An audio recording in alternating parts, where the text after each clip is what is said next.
Hello प्यारे बच्चों, मैं हरकिशन। और जैसा कि आप सभी जानते हैं, मैं एक फिजिक्स टीचर हूँ। आने वाला जेई मेंस नीट का एग्जाम, उसके लिए प्रिपेयर कर रहे हैं। तो हमने एक जेई मेंस का एक 23 जनवरी का शिफ्ट 1 का 2026 का एक क्वेश्चन लिया है। बहुत ही ईजी क्वेश्चन है। स्टेटमेंट है, there are 2 point charges at one at vertex and other at face as shown in the cube. तो ये क्यूब है जिसमें 2 पॉइंट चार्ज है। एक तो यहाँ पर है, वर्टेक्स पर है 2 क्यू, और एक यहाँ पर है क्यू। और क्यू की जो डिस्टेंस है इसके एज से वो a/2 है। तो बिल्कुल सेंटर में है, ये फेस सेंटर पर है। इसकी पोजीशन क्या है आपकी?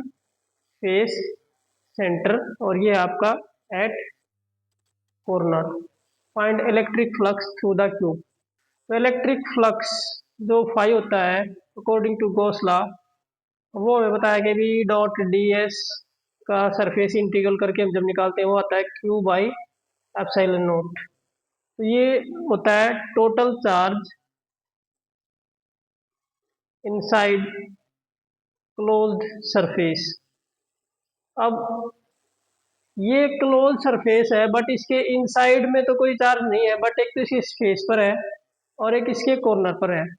तो हमें, जैसे हम वो सॉलिड स्टेट केमिस्ट्री में भी एक सिमिलरिटी होती है, सॉलिड स्टेट केमिस्ट्री में जब हम यूनिट सेल पढ़ते हैं तो एज सेंटर पर, फेस सेंटर पर, कॉर्नर का जो हम कंट्रीब्यूशन देखते हैं, तो फेस सेंटर का जो हमारा कंट्रीब्यूशन होता है एटम का इन यूनिट सेल, वहां पर हम लेते हैं एटम्स कंट्रीब्यूशन।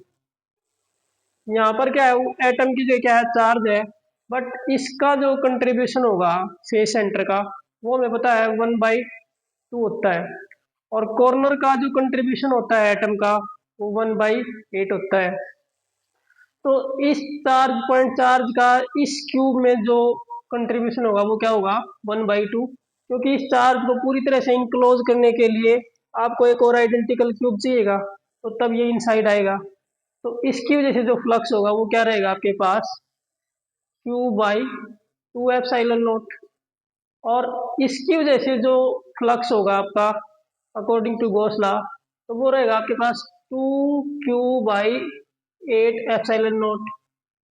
जैसे हम φ1 और φ2 ले लें, इन दोनों को, इसको φ1 मान लेते हैं, इसको φ2।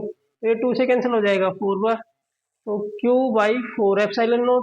और ये हमारे पास है Q/2ε0। तो इसका जो कंट्रीब्यूशन होता है, क्योंकि इस वर्टेक्स वाले चार्ज को इनक्लोज करने के लिए 8 आइडेंटिकल क्यूब रखे जा सकते हैं।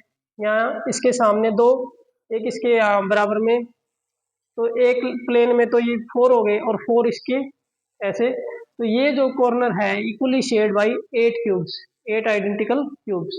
कॉर्नर का जो शेयरिंग होती है वो क्या होती है? 1/8 इन वन यूनिट सेल। अगर हम इसको कंपेयर करें यूनिट सेल के साथ, तो दोनों की वजह से जो फ्लक्स होगा, एक की वजह से Q/2ε0, दूसरे की वजह से Q/4ε0।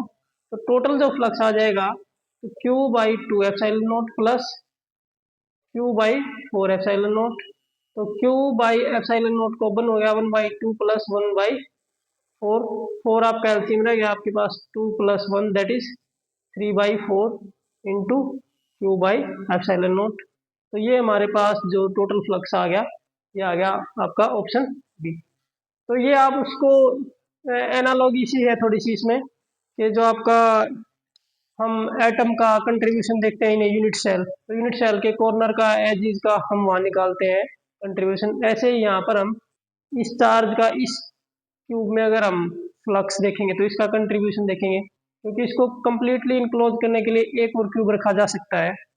फेस सेंटर का कंट्रीब्यूशन 1/2 होता है, एज सेंटर का 1/4 होता है। बॉडी सेंटर का अगर हम बात करें तो कंट्रीब्यूशन 1 होता है। तो यहाँ पर बॉडी सेंटर में तो है ही नहीं, एक वर्टेक्स पर है, एक फेस सेंटर पर है। तो इस तरह से हम दोनों का अलग अलग फ्लक्स निकाल के ऐड कर सकते हैं। या टोटल चार्ज की बात करें तो वो ही हो जाएगा आपके पास Q/2 और 2Q/8 करके हम इस तरह से निकाल सकते हैं। अगर वीडियो पसंद आए तो लाइक, शेयर और सब्सक्राइब करें। Thank you, have a nice day.